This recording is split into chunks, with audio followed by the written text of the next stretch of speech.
Welcome, football fans, to Saturday Showdown, the ultimate touchdown for your college football fix. Each week, we'll dive into the hottest games, standout players, and pivotal moments that define the season. Whether you're a diehard fan or just tuning in for the first time, we got all the stats, stories, and insights to keep you at the top of your game. So grab your favorite snack and get comfy. It's time to kick off another episode of Saturday Showdown.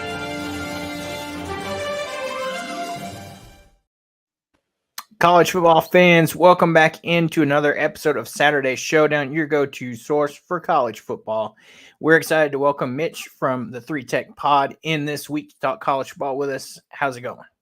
Hey guys, yeah, it's going well. Exciting week for I think fans of chalk, which is something I talked about on our show. I think 14 of the top 15 ranked teams either won against an unranked opponent or a ranked matchup. So yeah, really exciting if you're a fan of one of those teams that's won. We're into the dog days of this college football season, and I'm excited to see how November goes. We have legends that are made in November, so it's a great time to be a college football fan.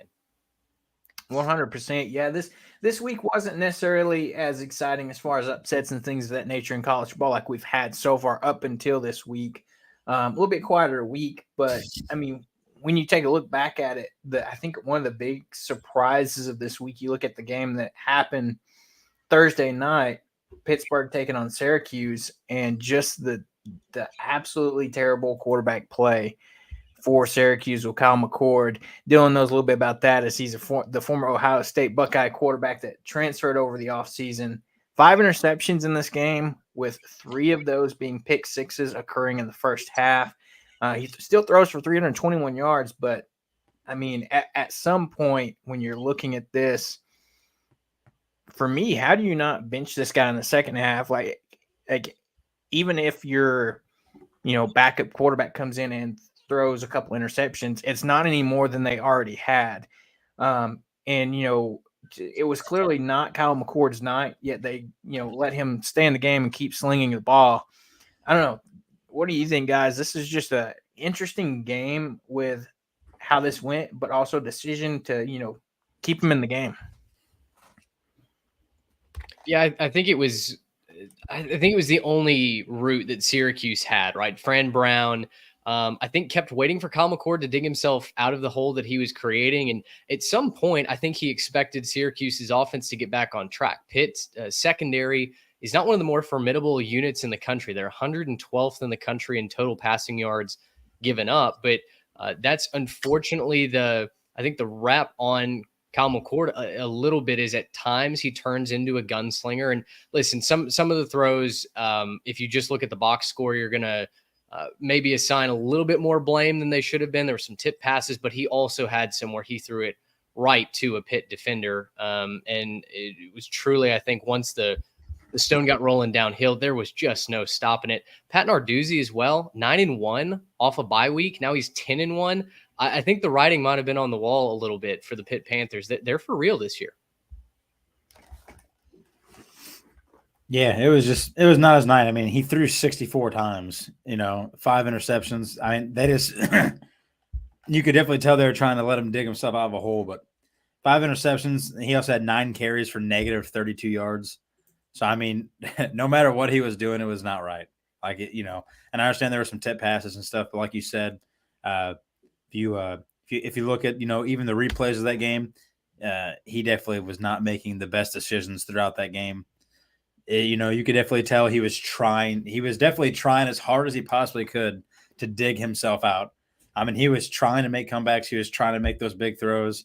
It was almost like a little Jay Cutlery, just hoping that he could fit one in a tight window, and it just wasn't working for him. So, yeah, that's probably one of the worst performances I think we've seen this year of quarterback play. So, but Kyle McCord, he's one of those guys that when he's bad, he's really bad, and when he's good, he's really good. So, yeah, I mean, this Pitt team's been one of those teams that quietly has snuck up to the top of the rankings and could be in contention for, a shot in the ACC title game. They're right up there with one of the last few undefeated teams as far as you looking overall, but also in conference play. So, they're a team to watch. That could sneak right up there. You've got SMU as well. They got the hard-fought win over Duke this weekend.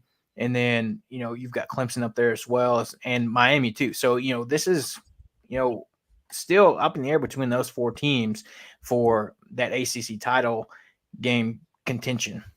Well, and SMU and Pitt play this weekend. Mustangs have their homecoming week.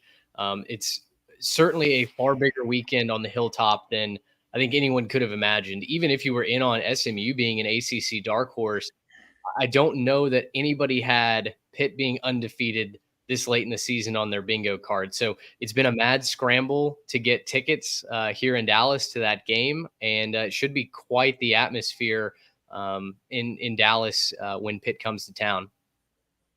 Yeah, that's going to be a really good game. You see these two schools, and one of them's going to get their first conference loss this weekend, and we'll cover that a little bit when we start talking about this weekend's games. But it should be an exciting weekend for some crucial ACC standings as we continue here. Your weekly Ashton Genty and Boise State Broncos update this weekend.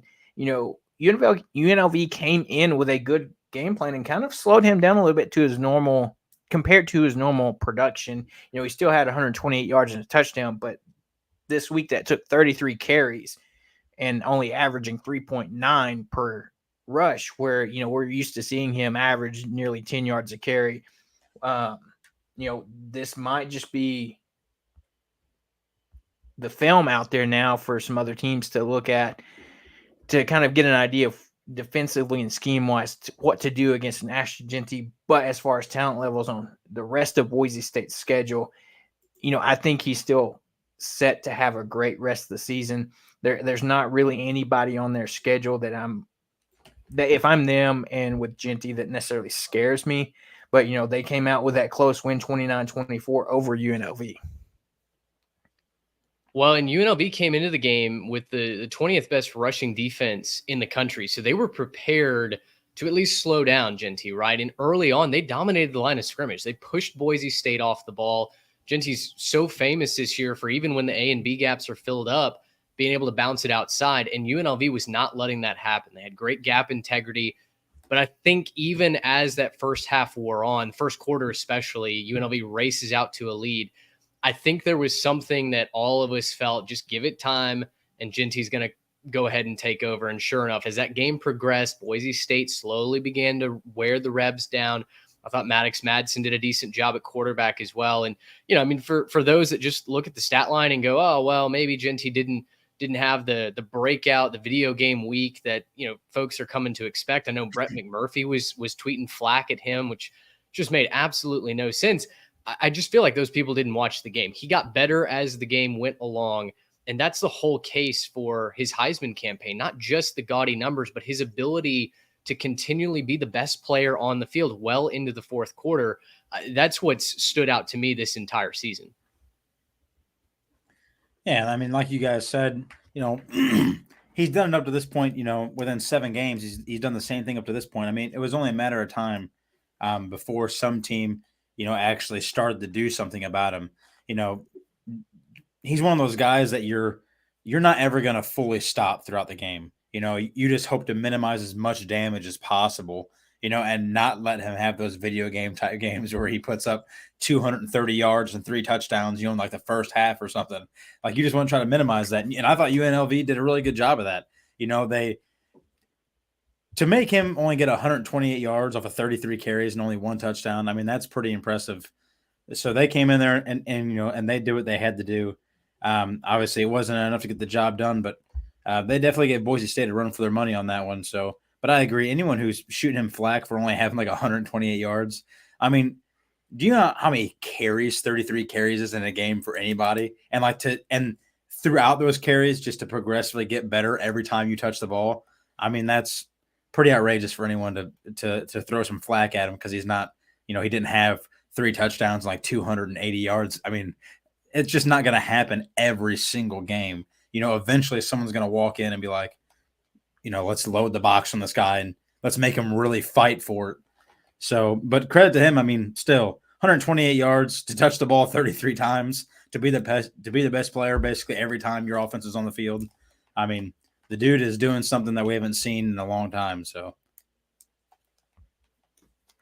Yeah, I mean, Boise State slowly climbing their way up there, trying to get to that, essentially 12 seed spot to be that last team in, sitting at number 15. They still got a little bit of work to do, and some of those teams in front of them are going to have to get some losses. But the rest of the season out, it's going to be interesting to see where they go with their schedule. I mean, you look at who's in front of them right now. You've got Alabama, Indiana, Clemson, and Iowa State in front. The 4 teams right there in front of them in the rankings this week. And, the one thing I think that they've got going against them is, they're not going to get one of those automatic bids for conference championships, even if they were to win the Mountain West, just because it's not a part of the Power 4 conferences. So they're going to have to rely on getting up there to at least that 12 spot to, try and make a bid to make it to the college football playoffs. Well, so do y'all have another G5 team that you're putting ahead of them right now? Because the G5 does get an automatic team, and I think Boise State, at least for my money, is that favorite. But is there another team that y'all would put ahead of them right now? I don't really think so. I know there's like Tulane, who's looked really impressive. They're getting more and more complete. 2 losses early to Kansas State and Oklahoma. Understandable losses, but Army's up there as well. They'll play Notre Dame. They're likely going to have 1 loss. For my money, though, I think Boise State certainly should win out the rest of their schedule. Likely will play UNLV again in the Mountain West championship game. It's always hard to beat a team twice. We know this. But if they're able to get that done, I think this is your G5 playoff contender that you're looking at. Yeah, I agree. I think they're still the top team to look at for that. But it's going to be interesting to see, like you said, with some of those other teams, like you said, with Armies, you saw Navy get knocked down by Notre Dame this past week, Navy. And so you have Army trying to see if they can take on the Fighting Irish and see what they can do in that matchup. But, we were just talking about with Genty and those Heisman odds and him having an off game this week. Well, according to BetMGM, and as of today, those Heisman odds have shifted a little bit with Dylan Gabriel from Oregon jumping into the favorite for the Heisman right now after they had that big game against Illinois. He's plus 240 in the odds for the Heisman right now. You have Travis Hunter with plus 250, Cam Ward plus 300, and Genty now at plus 450 in kind of your 4th ranked spot, if you will. So I think if he has some more big games, he'll likely jump up there. But you see, Dylan Gabriel has come on late in this Heisman running.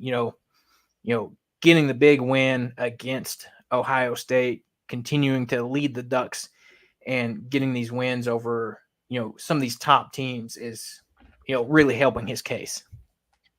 Well, and they've been able to throw the ball down the field. That was kind of the big criticism early on, was that Oregon's offense, even though they've got all the 5-star talent in the world, it was really operating in a phone booth. But as soon as they started to open up that offense, and maybe they were saving something for Ohio State, that definitely could have been part of the game plan, is just keep it vanilla, take care of business, and then really show out against the Buckeyes.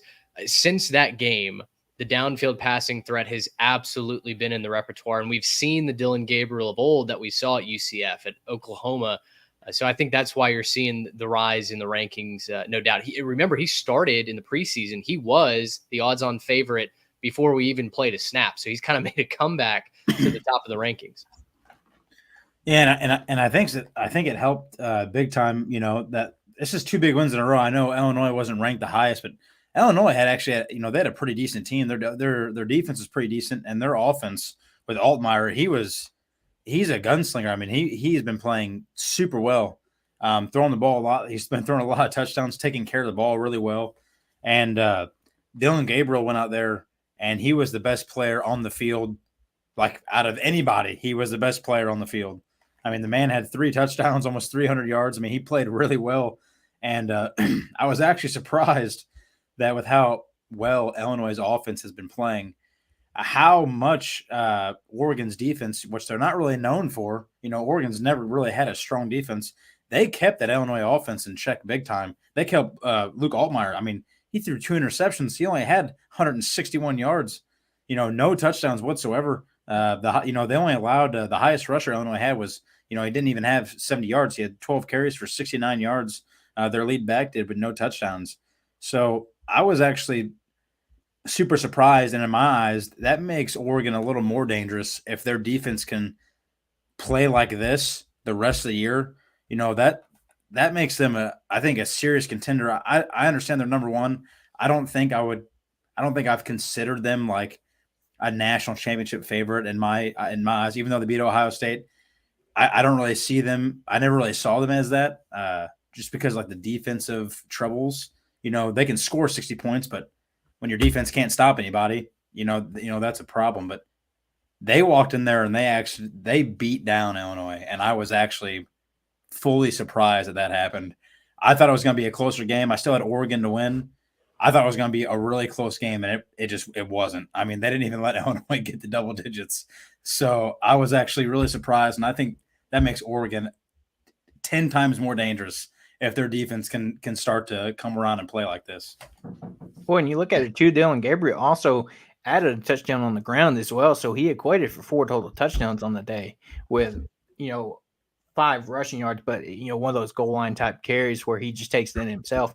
And I mean, like Mitch said, the early preseason Heisman favorite, and now he's jumping back up there and showing what he can do with all the talent here at Oregon and these receivers. I mean, you just look at it, you had Tez Johnson, 6 receptions, 102 yards, Justice Lowe, 2 for 51 and a touchdown, Noah Whittington, 2 for 20 and a touchdown. So, all these guys are out there contributing to this team and helping Dylan Gabriel out. Like, Mitch said earlier, at the beginning of the season, this offense wasn't rolling, but they've really unlocked some things and really have got a flow going. And it seems like, if they can keep putting together great defensive performances, that this could be a team that you might have to really start thinking about in the college football playoffs. When you're seeing Oregon get pass rush, that's something that they've lacked a little bit in the past few seasons, especially when the game is on the line. Secondary has slowly been building up, and they get a couple of fantastic transfers, Jabbar Muhammad, Brandon Jones in this offseason. And they've got a top 12 total defense right now, a top 20 pass defense. They're finally getting to the quarterback, had 3 more sacks on Saturday. Luke Altmaier and this Illinois offense had been moving the ball really well through the air. Defensively, their secondary was actually the better unit. They historically have been known as a better run defense team. That's not been the case this year, and it didn't really matter for Oregon. They flipped the script on the Fighting Illini. I also took Illinois plus the points, figuring it would be a little bit closer of a game, a 3-score game maybe by the end, but Oregon just twisted the knife from the very get-go. This game got booted from my personal coverage pretty quickly. I just found other games to be entertained by. Yeah, 100%. Yeah, and they were super disciplined too. I mean, Oregon only had 3 penalties for 30 yards, the whole game. Super disciplined. They had the ball for, over 31 minutes. They had 527 yards of total offense. So they went in there and they literally hammered Illinois out. And I really couldn't believe what I was watching. I was a little upset that I was really hoping Illinois was going to pull through for me, but yeah, credit to Oregon. They look really, really good, and that's really scary. I'm not gonna lie. Yeah. Another team to talk about that still is continuing to keep things rolling is the Penn State Nittany Lions. Your Buckeyes got them in Happy Valley this week, but they took care of business, on the road, beating Wisconsin to remain undefeated, unfortunately suffering the injury to Drew Aller, who is looking to be a game time call this week as they take on Ohio State, hosting game day this week. But you look at their backup that came in to replace Aller, Bo Pribola, 11 of 13, 98 yards and a touchdown in relief when Drew Aller got knocked out of the game. Still able to come in, run this offense. I still think that'll be a key question mark in this big game, but also it kind of makes you think, as far as from the Ohio State perspective, you don't really know which quarterback you're having to prepare for as well. I mean, you're looking at a guy that has been the starter throughout the entire season, or a guy that came in and has not had a ton of playing time on the season. Yeah, it definitely makes that game a little more scary. I mean, Penn State is playing really well. I don't know if anyone really thought they were going to get to where they were now, but they are.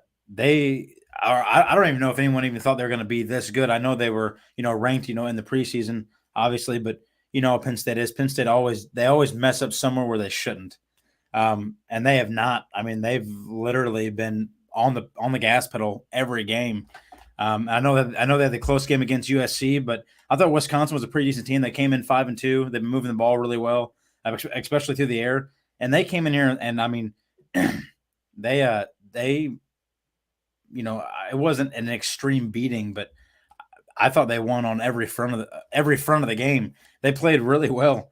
I mean, they had 34 minutes of possession. They were 8 of 14 on third down. They had 22 first downs. 419 yards of total offense. This is a different Penn State team than what we're used to seeing. I think they're a little more scary this year than any other year that they've had. And I think if this was going to be the year that they make a run for the Big Ten championship game, I won't say this very often, but if they're going to do it, it needs to be this year. Ohio State's a little bit compromised, I feel like, with Will Howard being in there. Not saying it's his problem or anything, but I feel like we're not as good of a team as we usually are. And I think Penn State is surprisingly good. So if this was going to be a year for them to sneak into the Big Ten championship game, presumably against Oregon, I would say that if they're going to do it, it needs to be this year. And so that makes this game all the more worthwhile this week against Ohio State, because I would say whoever wins this game is probably going to be against Oregon in the Big Ten championship game. So. Well, Penn State's balanced offensively for the first time in quite some time, right? Drew Aller had his struggles last season. We kind of wondered if maybe he missed his window to break out, but Andy Kotelnicki comes in as the offensive coordinator, and suddenly all is fixed. Right now, Aller will be a game-time decision. Bo Prabula steps in and ran a very balanced offense. He's more the dual threat guy. You could watch him run a little bit against Wisconsin. I was impressed with how he maintained the ship, right? Didn't go one way or the other. Just kind of was business as usual for Penn State. Jalen Reed gets that big pick 6 for the Nittany Lion defense. That really turned the game. They were down at half. Remember, going into half, Wisconsin's up. They're at home. It feels like maybe the Badgers are about to pull off this upset, and then Reed gets that pick 6, and it really all switched from there. What I was most impressed with from Penn State was against USC, Dylan. You mentioned they had them on the rocks a little bit out west. The run defense didn't make the trip out to Los Angeles, and they got bullied up front by the Trojans, a team that's been accused of not being very physical. Wisconsin's the exact opposite. They are physical. They are battle-tested in the trenches, and Penn State stopped a team that has broken off multiple 200-yard rushing games this season. They held Tawee Walker and company to just 81 yards on 27 carries. That's what I was most impressed with for Penn State, and especially heading into a game against your Buckeyes. Penn State's playing really physical at a time where Ohio State's offensive line has seen some injuries. They're not getting that push up front. They're not able to move the football right now. Even with a backup quarterback, it looks like maybe some of the other intangible ingredients are starting to assemble for Penn State to be dangerous this weekend. Yeah, it's yeah, I'm not too thrilled about it. It's definitely going to be interesting because we've never really been put in this situation before. It's usually, I mean, realistically, it's for the last ever, it's just been Michigan, right? Like that's the only team that we ever have to really worry about losing to. That's all and unfortunately, the last 3 years we've lost them at the end of the year, and we don't get in the college playoffs. But now we have to worry about Oregon, and now Penn State seems to be finding their way, to being a very consistent team. Not so much Michigan anymore, but it's not just Michigan anymore. Now we have 2 other teams on our schedule that we have to worry about consistently, and have Penn State now in there where they're finding their way, and it seems like they're finding a way to win against teams like you said that are battle tested and they're playing physical. It makes me worry just a little bit more because we're not. I'm not gonna say we're not battle tested, but we have not played the best, I feel like, this year. Will Howard's made some crucial mistakes, especially in that Oregon game. Our run game has been really good, but also it hasn't been super consistent. I mean, like I said, between this against Nebraska, between Judkins and Henderson, they had 20 carries for 54 yards. So, Will Howard almost had as many rushing yards that game as our running backs did. So, yeah, even with a backup quarterback, if they walk into that game and we don't come out there to play and Penn State plays physical like they've been playing, it could get real ugly for Ohio State real quick if we don't step up to the plate, because this is not a team where we just walk in and it's an easy win. I mean, this is a team that you're going to have to prepare for, and you better be ready to play, because these guys, they're feeling like it's their year, and they're going to come in there and they're ready to finally beat Ohio State, and put their hat and put their name in the hat for the Big Ten championship. So, yeah, you look at it, if they do get this win this weekend over Ohio State, their schedule the rest of the way out, there's not a team on there that really scares me as far as getting a team. I mean, an upset can happen any day of the week, but just matchups wise and looking at it, after Ohio State, they've got Washington at home, at a really bad Purdue team, at Minnesota, and Maryland at home. So that schedule after Ohio State, you get the Ohio State win, it seems like you can almost see them making that Big Ten championship game. Yeah, and that's like Mitch said, that's what's terrifying about him. He said he was impressed, that they played that well against Wisconsin. It was a battle-tested team. I was super impressed because, like I said, Penn State's one of those teams that, they find their way to get ranked, but they always lose when they shouldn't. And when they were down against Wisconsin, like you said, it looked like this is it. This is the one time they're going to mess up. They've been playing well up to this point. Now they're going to make their mistakes and everything, and they didn't. They were down. They came back. They played really well. So yeah, it's going to be an interesting game for sure. Yeah, as we continue on here, you had Texas go on the road and get a little bit of a scare there, winning by 3 on the road at Vanderbilt, who we saw already take down Alabama this season. To be fair, it's not the Alabamas we've seen of the past, but, that's still a feat for a Vanderbilt team that is completely different from what we're used to seeing in the SEC and being that bottom of the barrel team, the team that kind of, you're lucky if they win maybe 1 to 2 games a season. Clark Lee's really came in here, turned this Vanderbilt team around. They're sitting at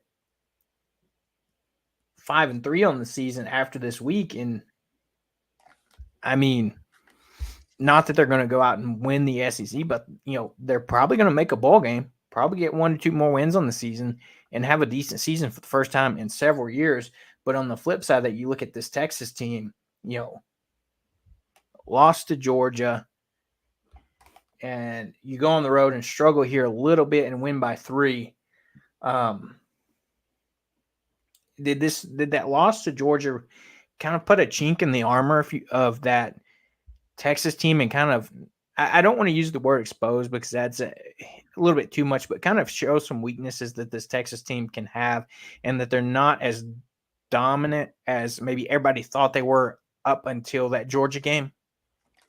I think the issue for Texas, and I've spent a lot of time talking about this, I think Texas is one of the more complete teams in the country.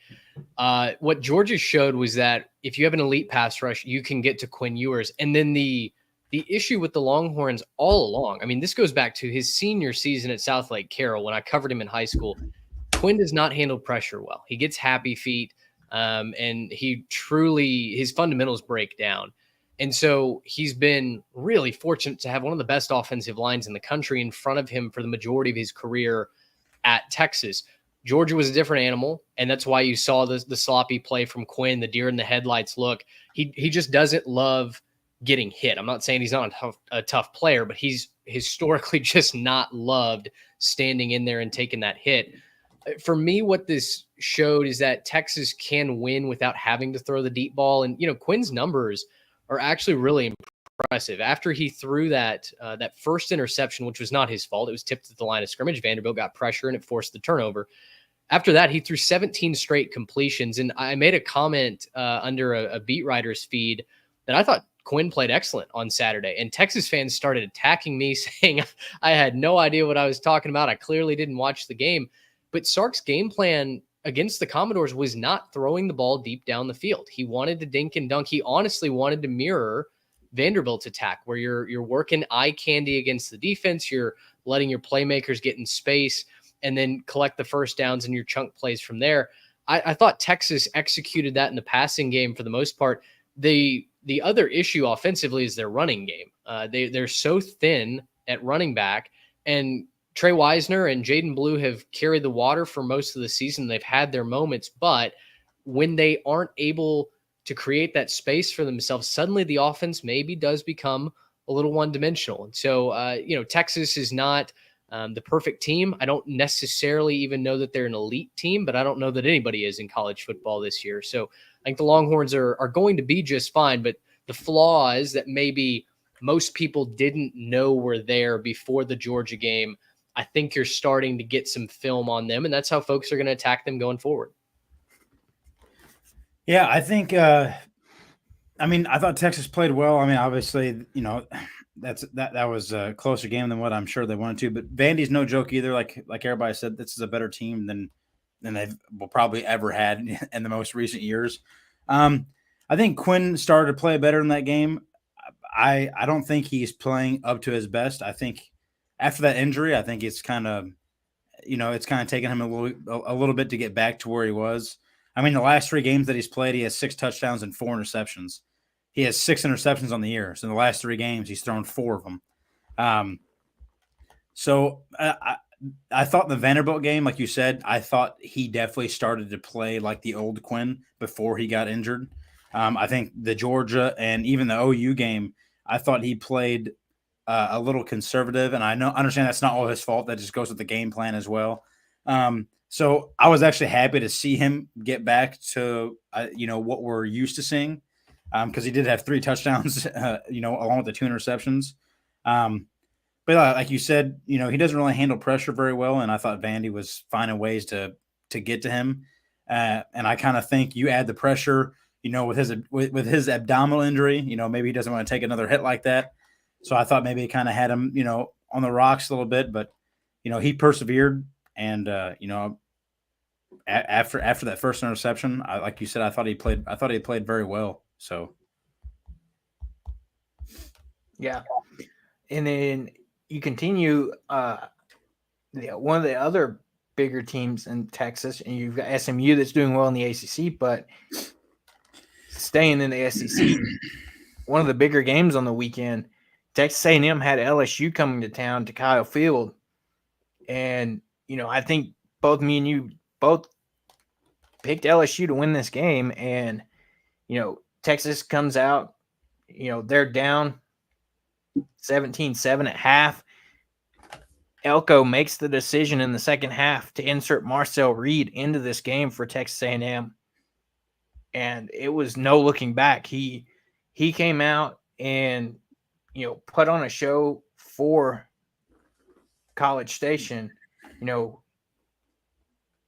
3 touchdowns on the ground, 62 yards rushing, and for him, no throwing touchdowns, threw for 70 yards on 2 passes. Yeah, but I mean, he comes in here and leads this Texas A&M team to a victory over, an LSU team that has looked really good on this season. LSU has looked very, very solid, right? And I think the first half and the second half, I think are credit to 2 things. Number one, the adjustments made by Mike Elko, Colin Klein, Jay Bateman, that entire staff, right? And everyone's going to point to Marcel Reed coming in offensively as the spark, and that's absolutely the case. There's no doubt that Kyle Field lit up. 1 play, 8 yards for a touchdown as soon as Marcel got in the game. Defensively, though, it started with the stunts and the coverage disguises that A&M brought out, and that started to make Garrett Nussmeier uncomfortable. Finally, they started to get pressure on Nussmeier, and the rap on Garrett Nussmeier is that he's not an accurate quarterback. His offensive line, very similar to Quinn Ewers, had done a great job protecting him all year long. There was that stat going in that the starters hadn't allowed a sack to this point in the season. Texas A&M's pass rush is borderline elite. And while they weren't getting to him in that first half, they were finding ways to get him off his spot. And that started to pay dividends in the second half. So a huge hat tip to A&M's defense. I felt like in our preview, I felt like they weren't going to get enough run in the national media because everybody wanted to talk about Marcel Reed. Now, talking about number 10, boy, he's fun.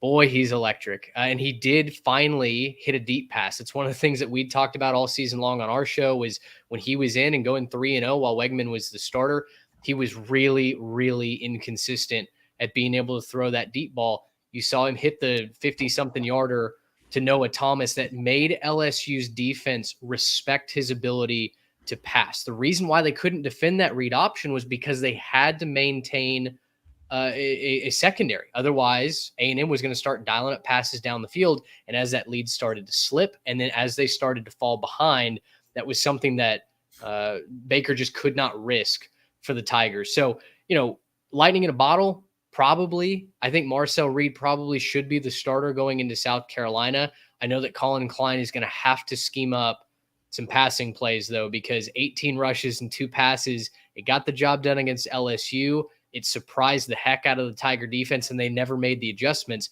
You're going to go now to a very good South Carolina defense. It's going to have a full week to prepare for exactly what Marcel Reed does well. That's what is the task for Texas A&M ahead of them this week. Yeah, that was going to be my question going forward is like, you go Marcel Reed that got you this big win, or do you stick with Connor Wegman, who, a few weeks ago on my show, we talked to some A&M,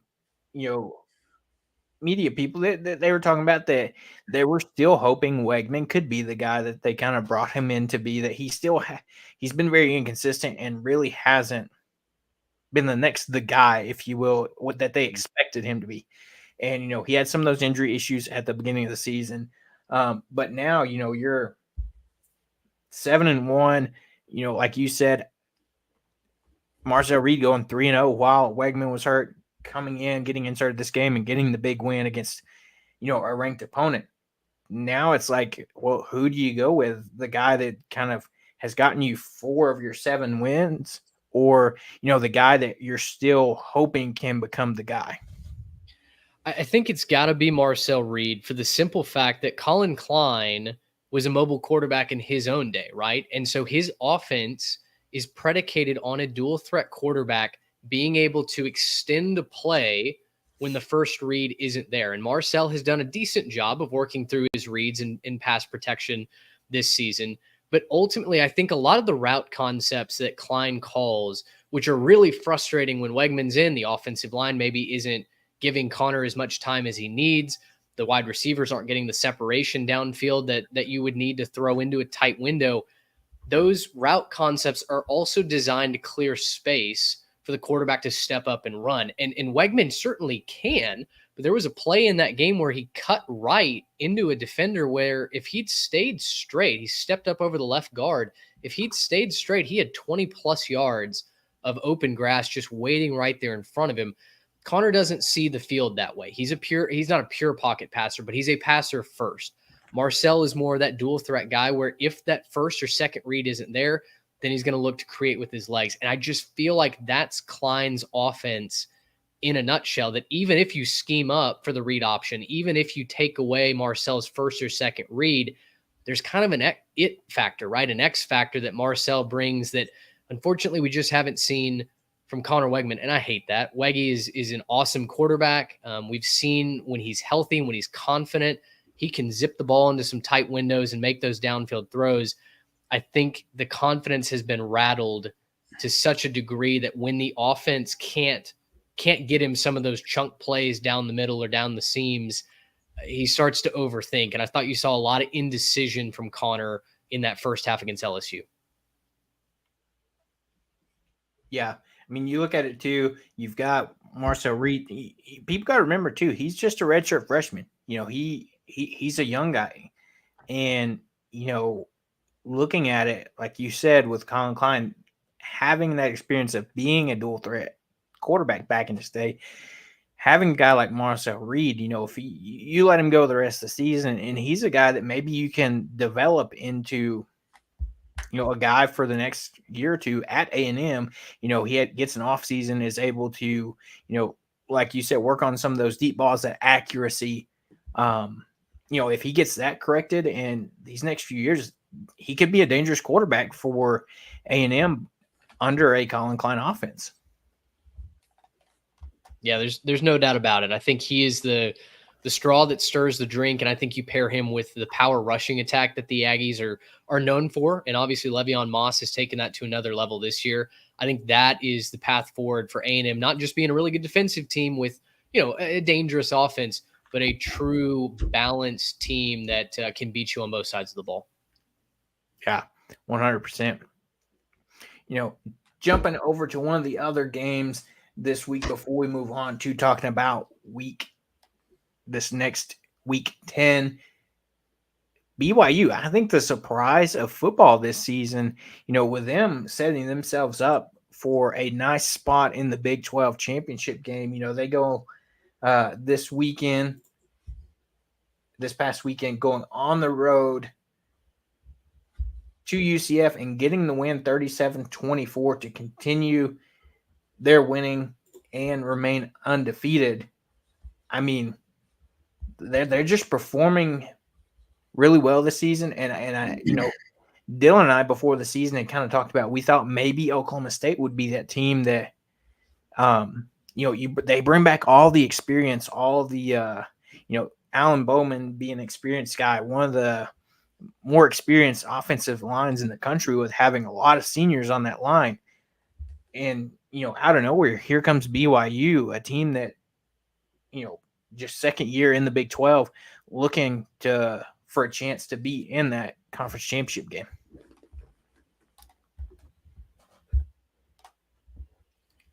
Yeah, BYU has been physical, I think, on both sides of the line of scrimmage, and that's been a difference for them. We knew coming into this year that they were going to be solid defensively, and I got to watch them play SMU in Dallas, and the physicality was apparent. I think that soft zone coverage that Kalani Sitake is running makes it very hard to throw into. And then, they've got grown men, 25, 26-year-olds along that line of scrimmage. Offensively, I think Jake Retzlaff is doing a great job. He's able to deliver the ball down the field. LJ Martin is driving the bus forward offensively. But I think this is a defensively minded team that's doing enough on offense. And you know what? In the Big 12, a conference that, as Reese Davis has said a couple of times this year, is wide, not deep. That has separated them from the rest of the field, right? They gave up, their fair share of yards to UCF on the ground. I think 181 yards on the ground, but UCF has had games where they've run for 300 plus. And so taking the Knights offense that really is only on the ground and for their standards, stopping it up, I think it shows what Sitake's been able to do this year, come up with game plans that are unique to his opponents. They've been forcing turnovers this year.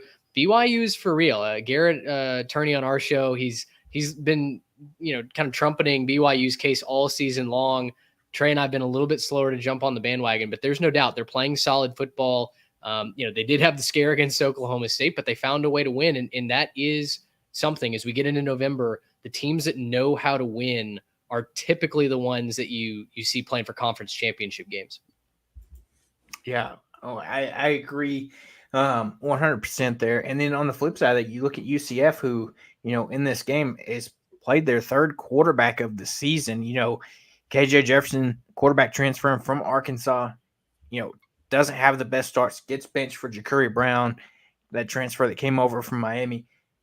He struggles in this game, throws some interceptions, and then, you see freshman Dylan Rizek come in and throw for 102 yards and a touchdown this game in a losing effort, unfortunately. But, I think that's one of the things that Gus has got to get fixed down there in UCF is finding the quarterback that's going to give him the best chance to win. And, we know his type of offense that he likes to run, one of those type of offenses that, like we talked about, Colin Klein is predicated on liking to have a mobile quarterback. If you remember his offenses back at Auburn, most notably Cam Newton, a guy that, relied more on his legs than his arm. But he also had some other guys that were very dual threat minded. And so I think that might be part of the thing that he's struggling with down in Orlando. Yeah. I want to say about BYU too. They're, like you said, they're very good defensively, and they're obviously more of the team on the defensive side. But I think their offense is pretty, they're decently balanced too. I mean, they came in this game 480 yards of total offense, 228 passing yards, 252 rushing yards. They had 29 first downs, 7 of 15 on third down, 2 of 2 on fourth down. They ran 75 total plays to UCF's 56. They only had 8 penalties. They forced 2 turnovers on UCF side, and they had the ball for over 40 minutes. That is in my eyes. I know they only won by 13. They won by 2 touchdowns, but that is pure domination. I feel like just on both sides of the ball. I mean, they came in there, they do just enough on offense, like you said, Mitch. But they did it very well. They're able to they're not just a one-dimensional offense. They're not just one of those teams that can only run or throw the ball. They can do a little bit of both, which I think helps their defense out tremendously. So yeah, I mean, I won't say I've been like a huge on the BYU bandwagon, but we've talked about them quite a bit, dude. And I think they're a team people might overlook. Like some of these bigger teams like a Georgia or a Texas, they might overlook them or whatever, but this is not a team that I think I would take lightly whatsoever, because these guys are definitely here to play, and I think they're definitely a real deal. Yeah, I agree. It was some great week 9 matchups, not a ton of action as far as upsets, but the teams that are expected to get things done, getting things done. And we'll jump over to week 10 here. As we like to go through our pick'em contest that we've been doing. And, I'm one game above 500. I don't know where you're sitting, Dylan. One game above 500. I was about to say. So we're sitting there both two-way tie for 6th place. But we'll keep going and have some fun with this. And, they come at us really early with this first game in the pick'em. Your Ohio State Buckeyes and the Penn State Nittany Lions in Happy Valley. I'd be willing to bet that there's going to be a nice whiteout that Penn State is infamous for. Ohio State comes in favored by 3.5 in this game. So really, you could almost call this a coin flip here.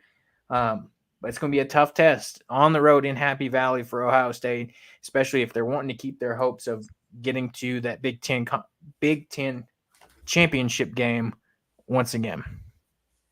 Yeah, I mean, listen, I'm taking Ohio State. I'm not going to take anybody else. I think a big factor is if Alar plays. If he's going to be a game time decision. I'm assuming if he's able to play in any sort of capacity, I'm assuming he's going to want to play. But I think it comes down to our run game and our defense. If our defense can play physical like we're known for, like we're known to see them play, I think overall I think we're a better team than Penn State. And I think if our defense can just be physical and play hard up front and get after the quarterback, I think we'll be all right. We know Will Howard can take care of the ball. I mean, he's got over 1,700 yards, 17 touchdowns, 4 interceptions. So he's definitely moving the ball through the air. He takes care of the ball. But I think what's definitely going to determine this game for us offensively is if Judkins and Henderson can get going on the ground. These are 2 running backs. Henderson could have went to the draft. He came back. We have like a double-edged sword between those 2. They're both more than capable of being a starter anywhere else. I thought Henderson maybe would have left instead of coming back to Ohio State. Not going to the draft. I thought maybe he would have went somewhere else. Not wanting to share carries with Judkins. But that's not the case. So we're very lucky to have those 2, but they've been struggling these past few games. So if we can get them going and our offensive line can create some gaps for these guys, I think that we definitely pull out the win here. I'm not going to say we walk in there and blow them out by 2 touchdowns. I definitely think it's a 1-score game more than anything. Probably a field goal. It's probably a 3-point game. But if we can hit on all cylinders, I think we're a better team than Penn State.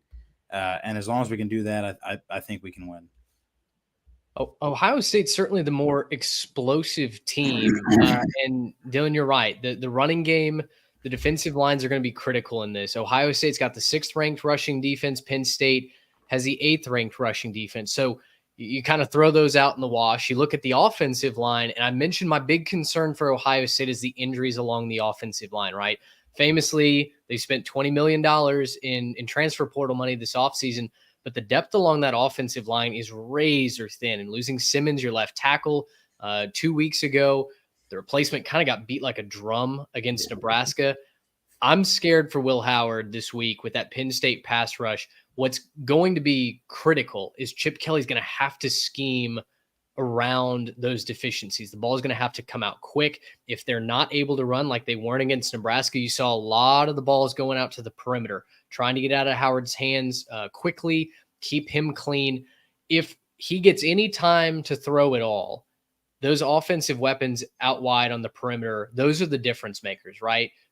Igbuka has caught a ball in 31 straight games. Jeremiah Smith needs no introduction. I mean, he's doing it all every single week. Just about every single time he touches the football, it's a highlight.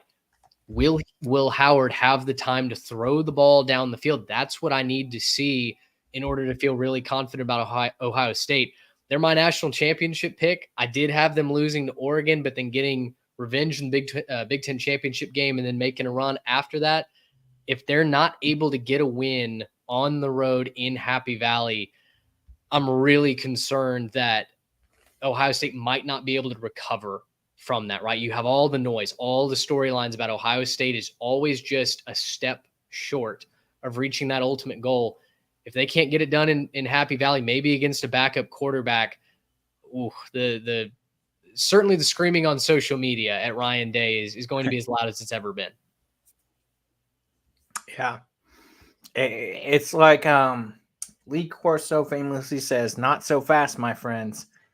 I'm going to take Penn State in this one. It's just like some of the things that Mitch alluded to, that on top of it, Happy Valley being a tough place to play in a rowdy environment in big games, but also that Penn State pass rush against a, beat up a little bit Ohio State offensive line. I don't think that bodes well. I think one of the key factors in this game is going to be whether Drew Aller does play or not. But, I think we saw a decent showing from the backup last week that he can get things done. But I'm going to take Penn State to win in Happy Valley at home. Like Dylan said, this is every year it seems like James Franklin struggles to get there. And, if this year's not the year, then, can he get it done in the Big Ten at Penn State? I guess we'll see. This is a legacy game for both coaches, right? I mean, James Franklin has all the pressure to finally win one. Ryan Day has all the pressure not to fail, not to lose. It's going to be fascinating to watch the post-game pressers after this game.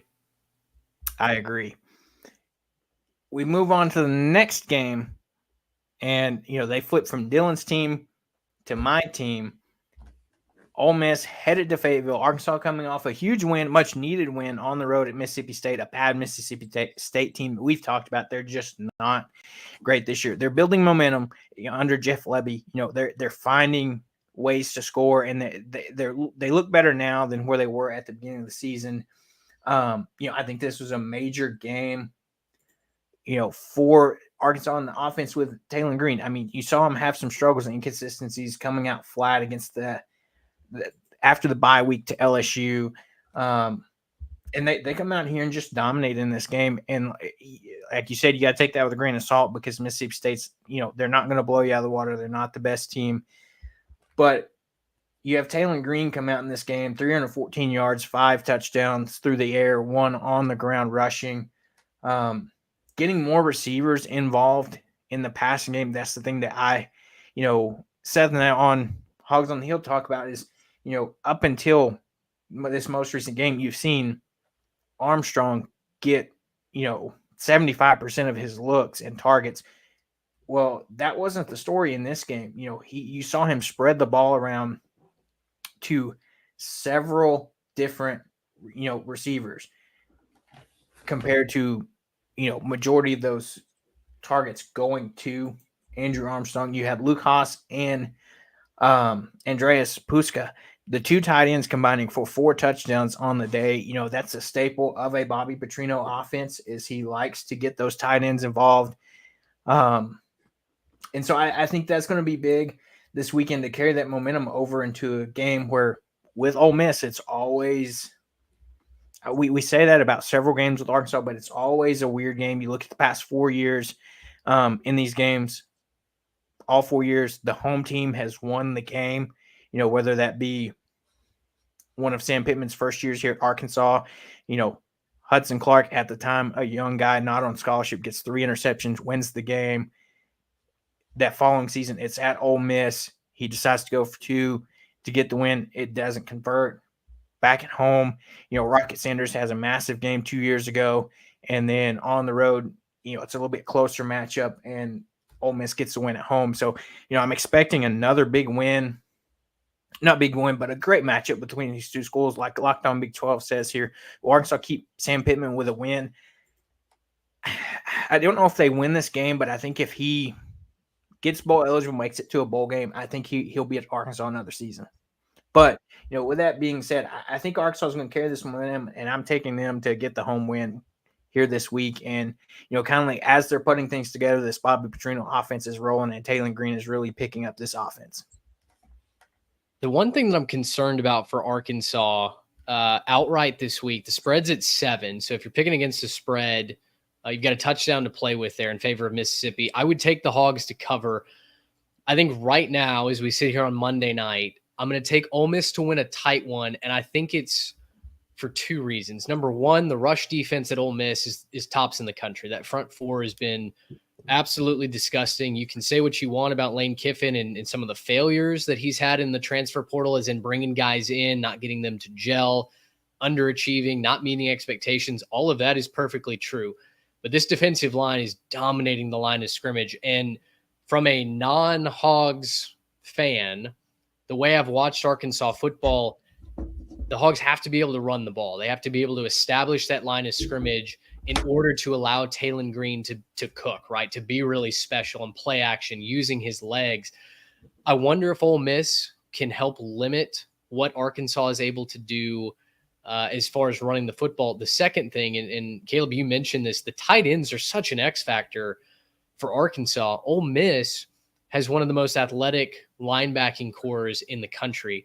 I think similar to what I saw Texas A&M do to Arkansas, they were able to take the tight end out from getting big chunk plays, right? There were certainly catches that Luke Haas had, but they weren't ever an X factor in that game the way that they have been in years past. When I was at A&M, that game was always a 1-score game, and it was always an Arkansas tight end that was, due for at least 2 scores on busted coverages. I wonder if Ole Miss can help limit that. So I would take the Hogs to cover. I'll be honest, I'm kind of rooting for Arkansas. It feels like Lane Kiffin is kind of in a house of cards over there at Ole Miss. He's always complaining in front of the media. But right now, I'll take the Hogs to cover. I'll take Ole Miss, maybe the more athletic team, to win. Yeah. This would be a really good game to watch because my favorite thing about both these teams, I don't like either of them. I'm not a fan of Arkansas or Ole Miss, but they're 2 super physical teams. And I like watching football like that, where it's just 2 hard-nosed teams that get into the games will be physical. I mean, you're going to get hit. There's going to be some plays.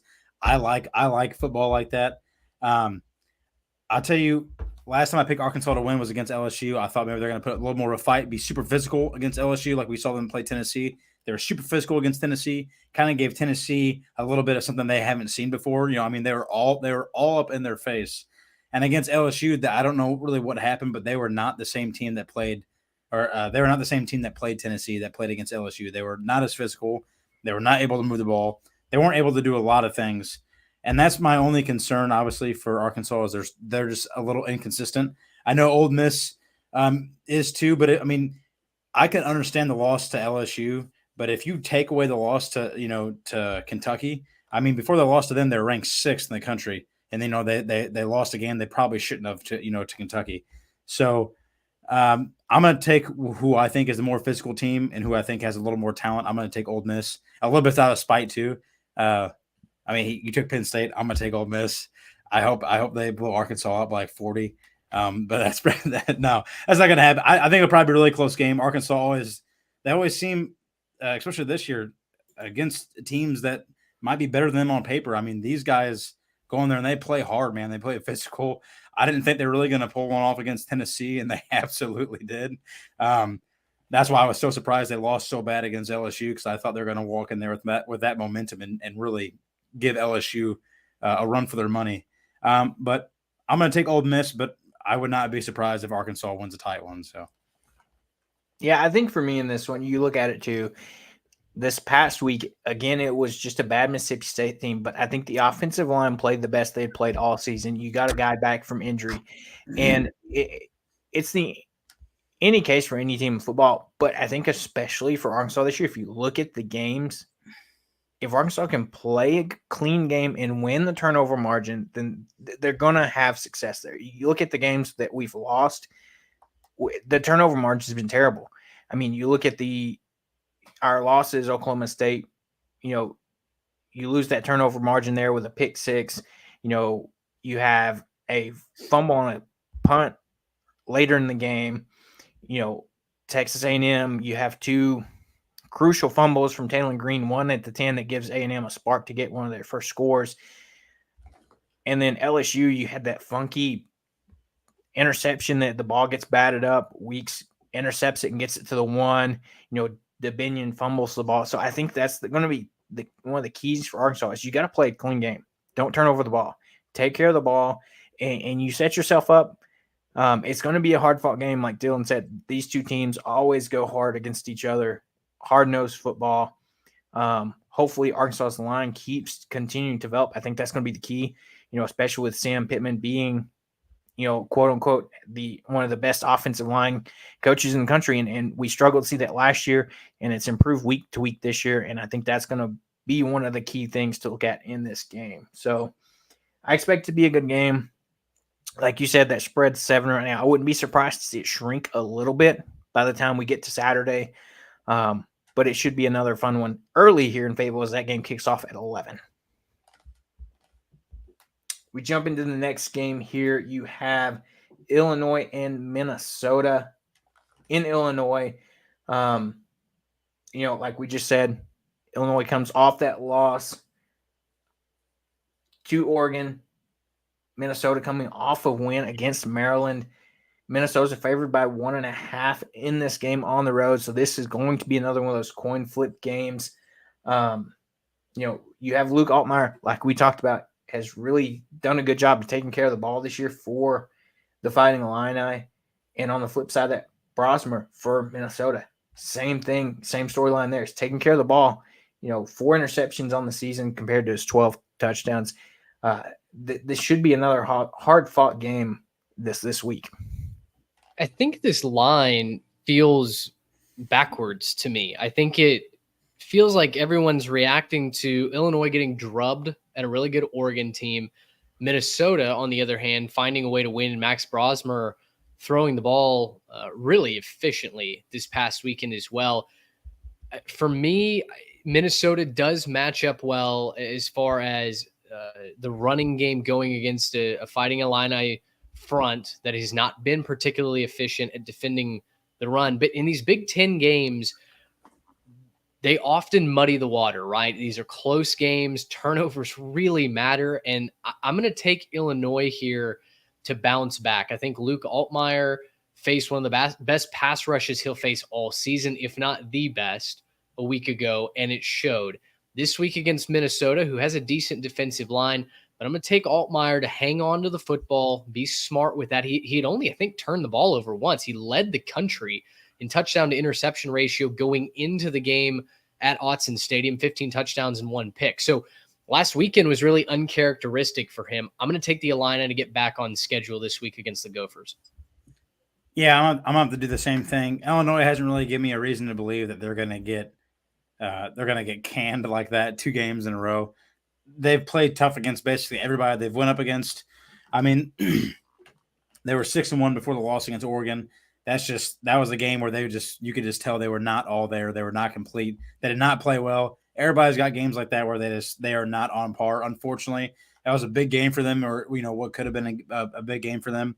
But Illinois hasn't given me any reason to believe that that they're going to go play Minnesota and Minnesota is going to walk in there and dog walk them by any means. I thought before that loss to Oregon, Altmaier has played significantly well every game. And I thought the defense has actually played, very well every game. So give me Illinois to, like you said, bounce back and recover from last week's loss. Yeah, same here. I'm going to take Illinois as to bounce back here, get the win over Minnesota here, and I think they bounce back here. Moving on to the next matchup here, you got the Virginia Tech Hokies headed to the JMA Wireless Dome to take on Syracuse, the team that we just talked about. Looked really bad this past week against Pitt. This should be an interesting game to see how Kyle McCord and this Syracuse team, can they bounce back and get a big win at home, or can Virginia Tech continue their 3-game win streak and make it 4 on the road as they go to take on Syracuse? Syracuse has a surprisingly good run defense this year. They're 36th in the country. For Virginia Tech to continue to succeed, they have to have Bashal Tutin running the football. Kyron Drones was originally recruited to TCU in Houston and then ended up at Baylor, and now he's obviously at Virginia Tech. But the point being, the kid was recruited to run a spread offense, but that's not been what Virginia Tech has done well this season at all. Allie Jennings has kind of been their only weapon out wide consistently, it's felt like, but Bashal Tutin running the football has been what's worked for the Hokies. Going to the JMA Wireless Dome, though, it's a weird place to play, and I know the Hokies are on a winning streak right now. I know Syracuse looked as bad as you possibly could a week ago.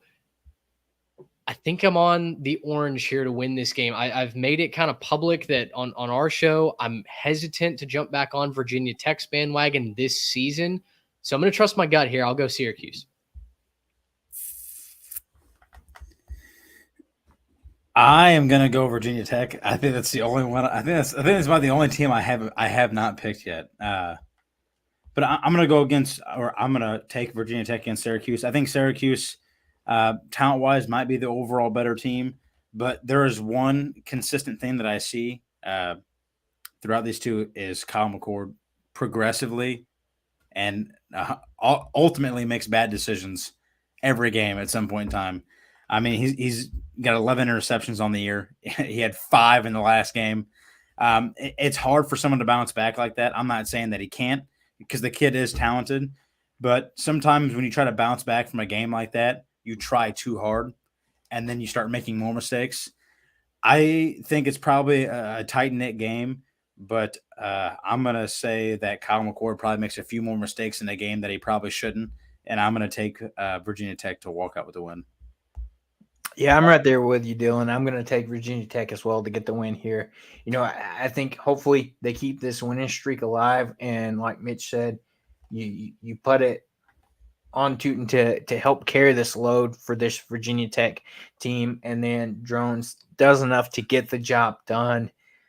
We should be in for another good matchup. The spread is Virginia Tech favored here on the road, so it should be another fun game to watch this weekend. As we continue on here, an SEC matchup, we hinted about it a little earlier.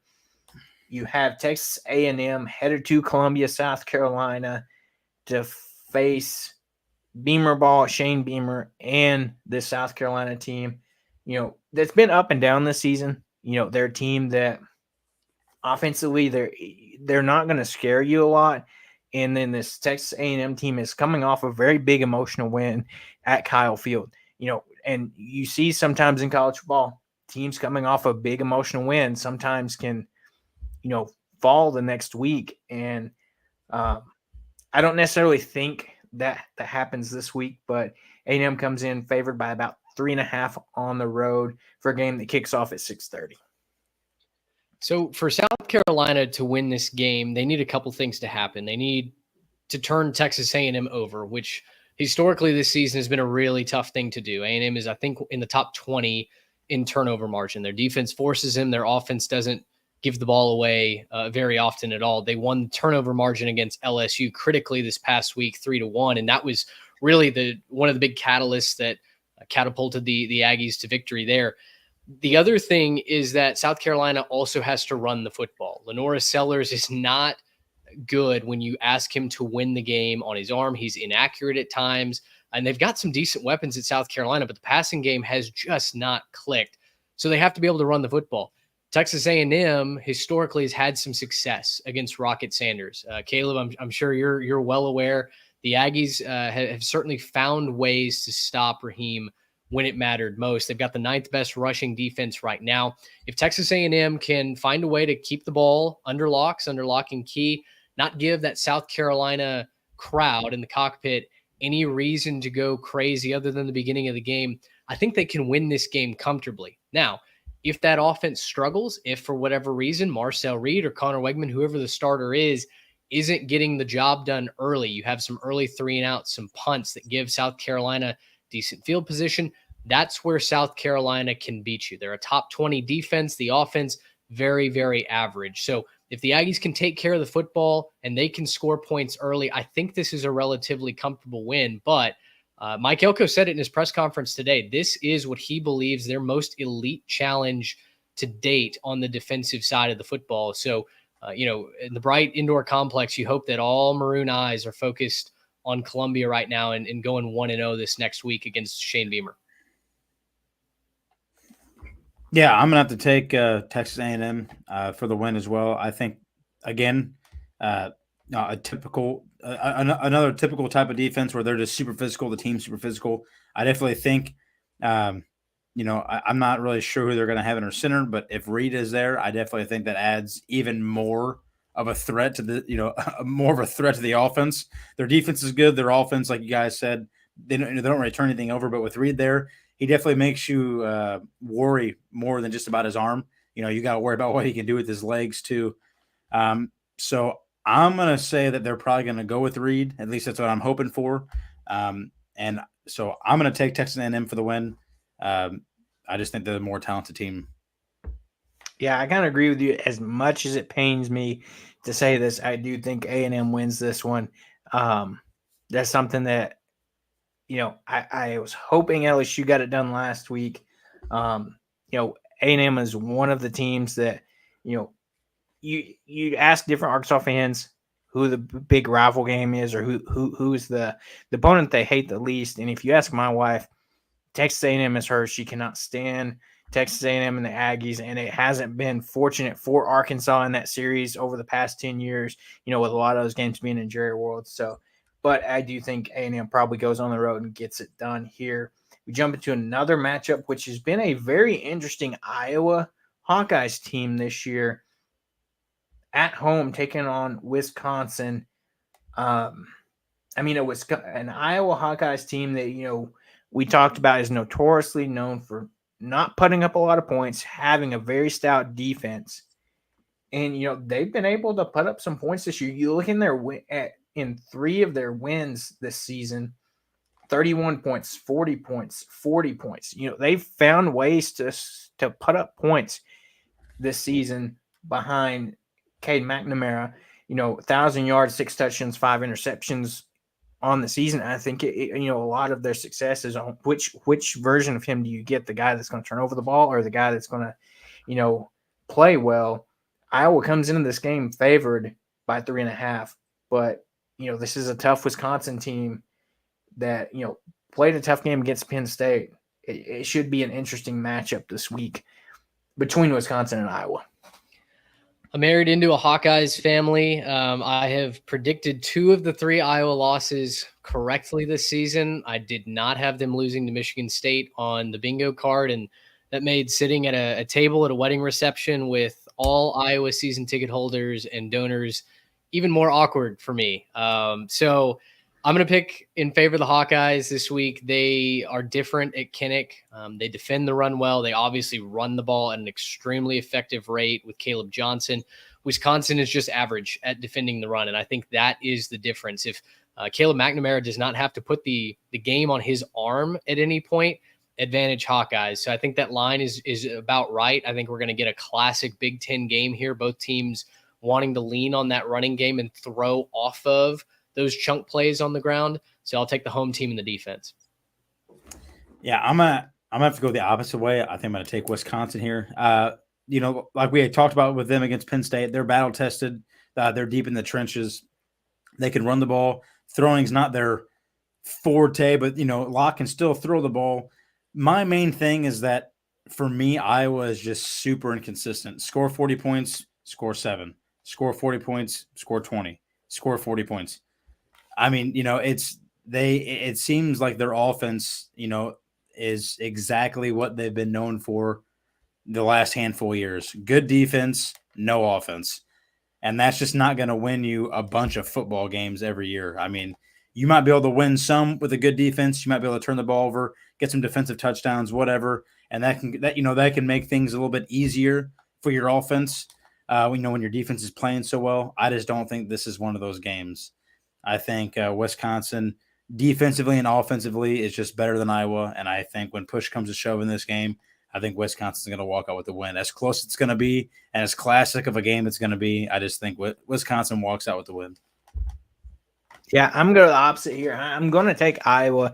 It's like Mitch was saying, you look at what Caleb Johnson has done for this Iowa Hawkeyes team. Quietly, 146 carries for 1,144 yards and 16 touchdowns on the ground for Iowa.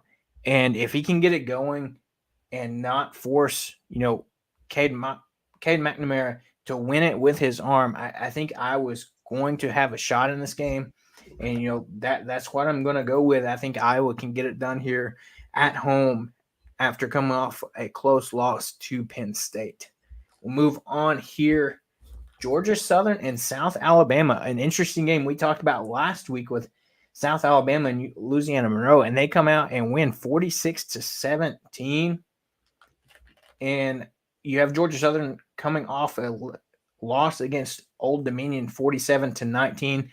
This game is in Mobile, Alabama at Hancock Whitney Stadium. South Alabama favored by 6 in this game. This is one of those games where it's really hard to look at because you've got South Alabama 4-4, Georgia Southern at 5-3. These are both juggernaut teams that you never know really what you're going to get with either of these teams. South Alabama is 3-1 at home this season. They've got one of the more explosive offenses in the Sun Belt. Georgia Southern climbed all the way to the top of the Sun Belt rankings before getting blown out by Old Dominion. I think the defense got exposed a little bit by the Monarchs. Gio Lopez has really done some amazing things for the Jags this season, a team that, you lose Kane Womack to Alabama. You wonder if there's a transitory period for the Jags. Certainly in our Sun Belt preview, I did not expect South Alabama to be this strong, but I'm going to go with the home team once again. Give me the Jags here to go 4-1 in the Sun Belt with a big win over the Eagles. I'm going to have to agree. I've picked them every time, and every time I've picked them, they've won. So I'm going to keep it going.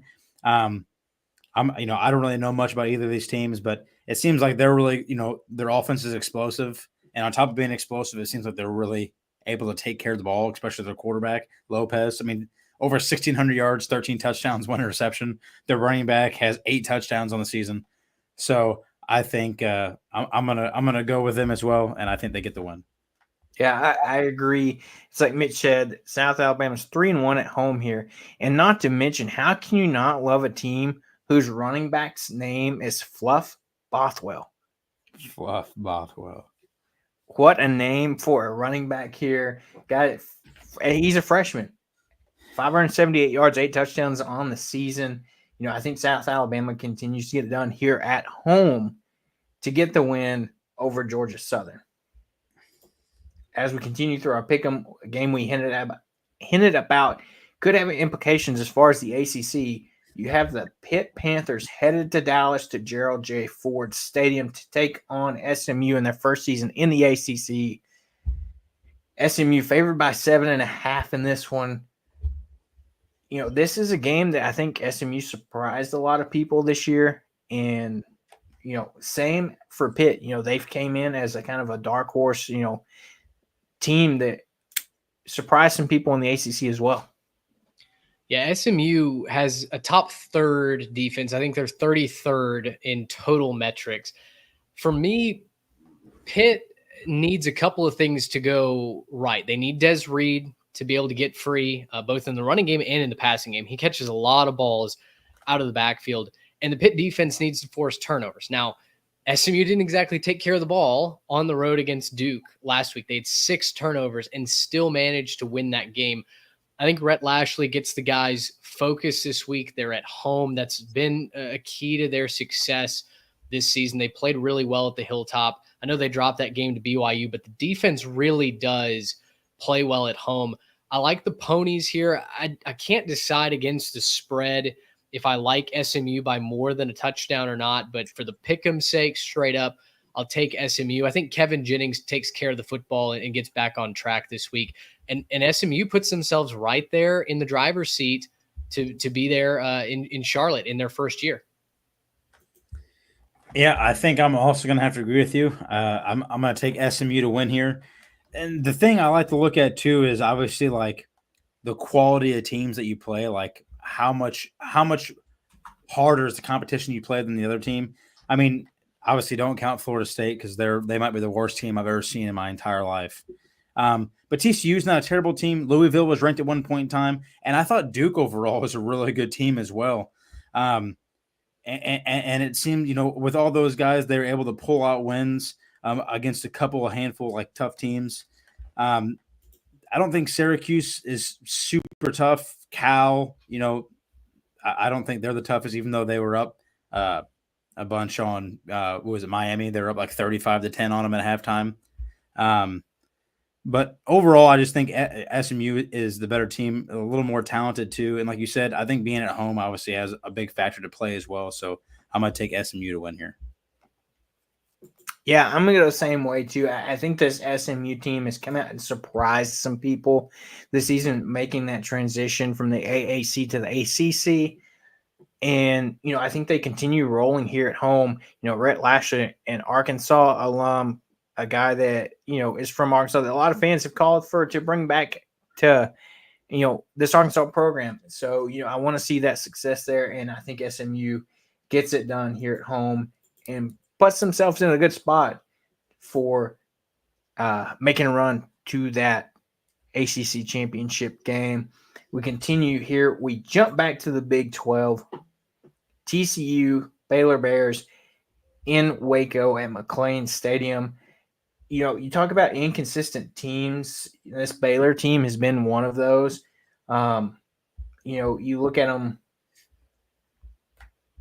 They come out and, put up 59 and 38 points back-to-back weeks. And, but they have losses to Iowa State, BYU, and Colorado. To be fair, all three of those teams, really good teams. But I've seen a lot of inconsistencies with this Baylor team. You look at TCU 5-3, Hoover just insane throwing the ball, 2,600 yards through the air, 19 touchdowns, 8 interceptions. So a little bit of that gunslinger mentality as well. You see he's 2-to-1 ratio, close for touchdowns, interceptions.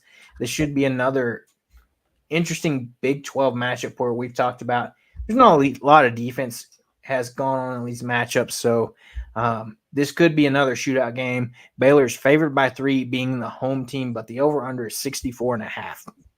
Yeah, this is a classic Big 12 shootout. The Big 12 has done a good job of kind of recorrecting the narrative that nobody plays defense, but in this case, neither of these teams are really interested in playing all that much defense this season. This is a true coin toss for me. I mean, TCU, it feels like every game that they should win, they lose, and every game that you feel like, no, they're probably going to drop that one, like against Texas Tech last week, they find a way to win. I just have no read on Sonny Dykes and his Horned Frogs team. Josh Hoover has been effective throwing the football. He's thrown one too many interceptions in a bad spot, I think, this year to really be one of those upper echelon quarterbacks in the conference. Because I don't know really, I don't have a leaning one way or the other. I'm going to take the home team. Baylor's getting hot. It feels like they're starting to put some wins together, maybe do a couple of things right. And, a team that I think may be building towards something, right? Dave Aranda's calling the defense. It hasn't always been evident this season, but they may have found something with Sawyer Robertson. I thought that it was going to be DeQuan Finn. He's been hurt. He's available, but Robertson's just moving the football right now for the Bears. So I'll go with the home team very apprehensively. Yeah, I'm going to have to agree. That's exactly how I felt. It's basically a coin toss. I don't really have a dog in either fight for either team. It seems like they're basically kind of the same team, like you guys said. They lose games they shouldn't, and then they win games, where you think that they're not going to win them. But just out of pure not knowing, I'm just gonna take the home team. I think that kind of gives, in these types of games, that kind of gives just a little added extra momentum that you need to win. So I'm gonna take Baylor here. Yeah, I'm gonna go the opposite way here. I'm gonna give TCU the chance to come out and win a game. It's like Mitch said, the games that you expect them to win, they somehow find a way to lose. And I feel that on a personal level in some spots with Arkansas. So I can relate there. But I'm gonna say TCU goes on the road and is able to get the win here against Baylor. This should be a shootout game. I think it's going to be who can get the ball last and score one last time. It should be another fun one to watch. Final matchup of the week that we're going to talk about as far as this pick'em goes. You have Colorado State headed to Reno, Nevada to take on the Wolfpack that is coming off of a loss to Hawaii, 34-13. Colorado State favored by 1 in this game. It's another coin toss game. I think this is just a bad Nevada team. And, this Colorado State team has struggled at times. They put together 3 straight wins here. So this is another one of those that it makes it a difficult decision to kind of, when you're looking at this game, who to pick. You're not kidding. Nevada early in the preseason was supposed to be the worst team in college football this season. And then suddenly Jeff Choate seems to rally the boys. They almost upset SMU. They have some early success out of conference, but they've gone 0-3 to begin their Mountain West tenure this season. Colorado State is really a wing and a prayer. And I love Torrey Horton. I think he's one of the most explosive players in the country. He'd be a household name if he wasn't at Colorado State, right? I mean, if he was at a big program, everybody would know the name on the back of that jersey. I'll take Nevada at home, guys, to get their first Mountain West win. I feel like eventually they're going to get off that schneid. They've shown some good things this season. Brendan Lewis has at times moved the football. They've got some Power 4 transfers on that team. It felt like kind of the cast-offs from the Texas Longhorns this past offseason all went west and followed Jeff Choate to Nevada.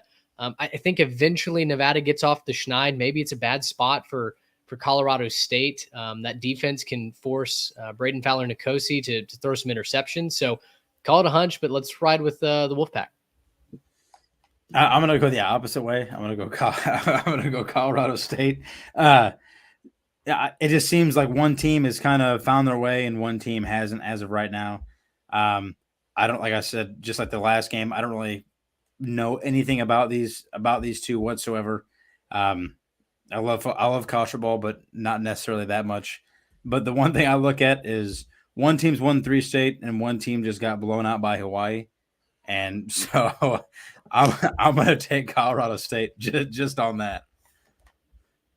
Yeah, Dylan, you kind of stole my point there. That's what I was going to say. This is a tough game to pick, but I've got to go with a team that didn't just get beat by Hawaii here by 3 touchdowns. This is probably going to be one of those games that it's not going to be fun to watch. One of these teams is going to come out on top, and I think Colorado State probably finds a way to get it done. Like you said, Horton finds a way to be a key piece in this game. But this isn't going to be one of those fun games to watch. 7 o'clock on CBS Sports Network, late game in the Mountain West. I mean, if you turn over to watch this one, good for you. I mean, hey, we can survive the Hawaii test this week, though. At least it's not, midnight, 1 a.m. Eastern. True. That is very true. As we jump over other big games this week, or other games to talk about before we get out of here, I'm sure Dylan's going to be excited to watch Oregon hopefully blow out Michigan this week. They head to the Big House. The spread's only 14.5, but I think at the rate how Oregon's been playing, I think they get it done and probably beat the spread there. Yeah, I would say they probably walk with how bad Michigan has been playing. Like this is almost like a debacle, like Florida State. This Michigan team is. They're very comparable, right? You think they have, they're coming off high off a national championship win. I understand they lost some pieces. They lost J.J. McCarthy, Blake Corum, but they're a powerhouse school. They get all these, they get these 4 or 5 star guys. You think they're going to come in, maybe pick up right where they left off. And, they can't even throw the ball, let alone do anything else offensively. Mulling stepped in. We thought he was going to be one of the guys. But it turns out the running game isn't what we thought it was going to be. They showed shine of what they could be, but they're just not consistent enough.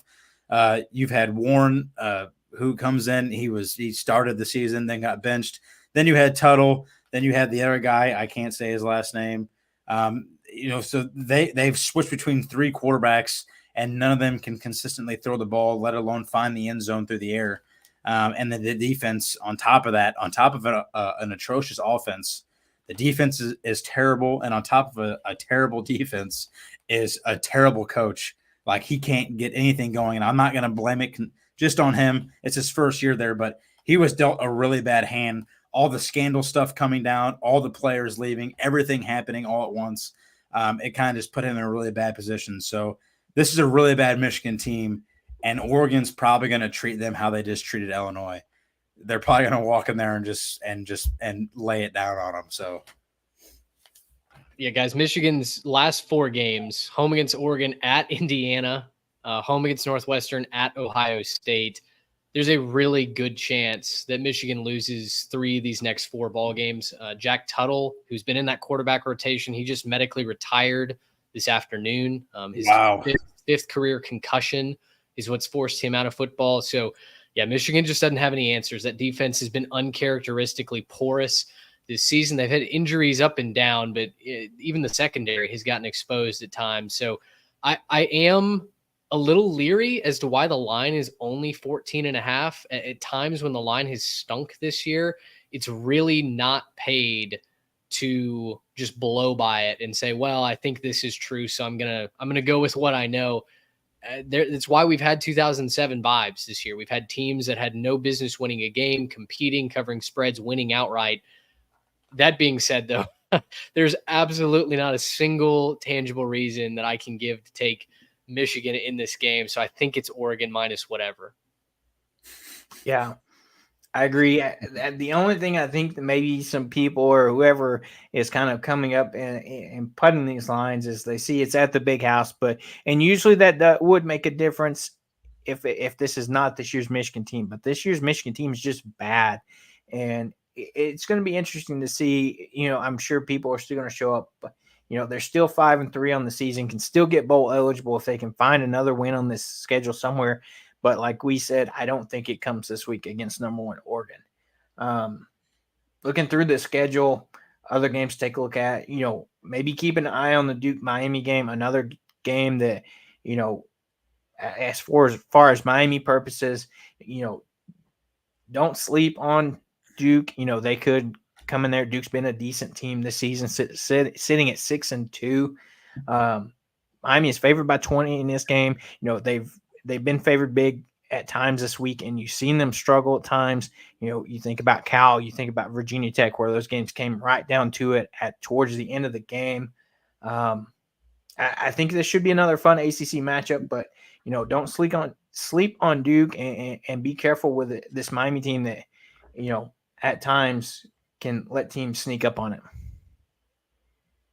Yeah, I think Duke's defense has been impressive this year. The fact that they've gotten to 6 wins already in the first year of Manny Diaz's tenure, we didn't really know what to believe as far as Malik Murphy went as QB1, but they lost some guys to the portal. RJ Oben departs to Notre Dame. So did Riley Leonard, obviously. But the guys that did stay have rallied around Manny Diaz, and I've been proud of the Dukies this year. They were a blocked field goal away from upsetting SMU at home. I think they can stay within the number here, but Miami should win this one at home comfortably. Yeah, I think Miami definitely should obviously win this one, but I wouldn't put it past them. I mean, this was a team that if Cal wasn't so terrible, I mean, they were losing by 25 points at halftime. So, I mean, Cal being up 35-10 and then, allowing a team to, score basically, 30 points, almost 30 points straight, to beat you is absolutely insane. So I wouldn't put it past Miami if they walk in here and lose a close one, because maybe they kind of just walk in and think this is a gimme game, because Duke does have a decent offensive firepower, and their defense isn't bad either. Their offense both play very well. So I wouldn't put it past this game to create an upset, but I do think that Miami walks in and walks away with the win. But just it is a game to keep an eye on for sure. Yeah. One other game I want to talk about really quick. Indiana going on the road to East Lansing. Does Coach Signetti keep this winning streak going? Indiana is 8-0, bowl eligible after the first 6 weeks. Gets the big win last week as game day came to town. They beat Washington. They come in this game favored by 8. You got Rourke, 1,900 yards on the season, 15 touchdowns, 3 interceptions. Ellison, running back for Indiana, 637 yards, 9 touchdowns. They seem to have it rolling, and Michigan State coming in at 4-4. I mean, this is a game. It's hard right now to bet against this Indiana team. I think the reason why the line is so close, it's Indiana -8 on the road. The total is 51.5. Michigan State's got a top 25 defense statistically right now. And I think the questions of whether or not Curtis Rourke is fully healthy this week, I think they even announced it on game day last weekend that he was going to be available, was probably going to start this week against the Spartans. Taven Jackson did fine. He didn't move the football spectacularly against Washington, but the running game certainly did. I think Indiana leans on the running game once again. Maybe this is a little bit of a low scoring affair given how stout Sparty's defense has been, but Michigan State just hasn't had the offense, really the burst at any point this season make me think that they can keep up with Indiana to the point where they win outright. Now, maybe if they can get a turnover or two, something that Indiana really has not done this season, then maybe we're talking. But Michigan State, they turn the ball over offensively quite a bit.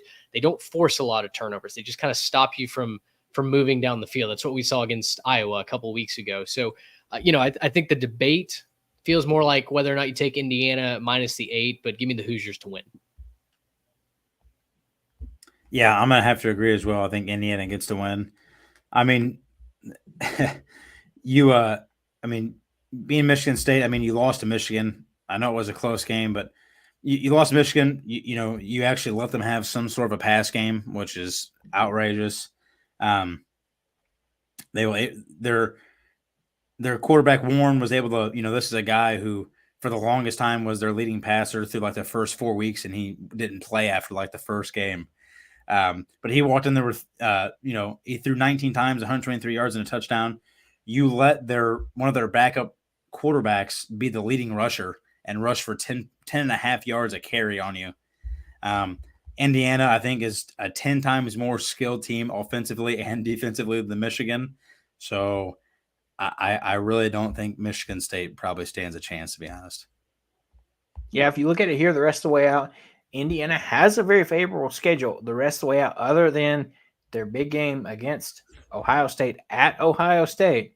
Other than that, they have Michigan State, Michigan, and Purdue, 3 of their final 4 games. So they're setting themselves up as well to be in a good spot towards the end of the season. If they can win those 3 games, and then who knows what's going to happen with Ohio State. It's with it being on the road, that will be probably one of the toughest tests that Indiana will see all season. Yeah, the road to the college football playoff seems like it's clearing the way, which preseason, that's a fantasy statement for a team like Indiana. But shout out to Kurt Signetti. He's got the team believing, he's got the campus believing. He's taken a basketball school and turned them into a football powerhouse this season. 100% agree there. So as we wrap up, Mitch, if you want to let everybody know where they can find you guys at and tune into your shows and broadcasts, feel free. Yeah. So first of all, thanks guys for having me on. It's been a pleasure talking ball with you. At 3 Tech Pods, where you can find us on all of our social media handles, Instagram, Twitter, YouTube, Spotify, Apple, you name it. We're on there. We do 3 shows a week, live show on Saturday night, live show on Monday night. My colleague Trey hosts our 3 Tech Takeout segment. And then we have our weekly preview comes out on Thursday morning as well. So if you search one of those social handles, you'll find our link tree. You can find all of our platforms and stuff right there. And we'd love to have you be a part of the Jimmies and the Joes. Just come talk ball with us. Yeah, we appreciate you taking the time to come on, and it should be another good weekend of college football. We'll see, if Dylan survives this weekend, another big weekend for his Ohio State Buckeyes. It should be a good one, another good weekend of college football, and we can't wait. And we'll see you guys back here next Monday to recap all the Week 10 action.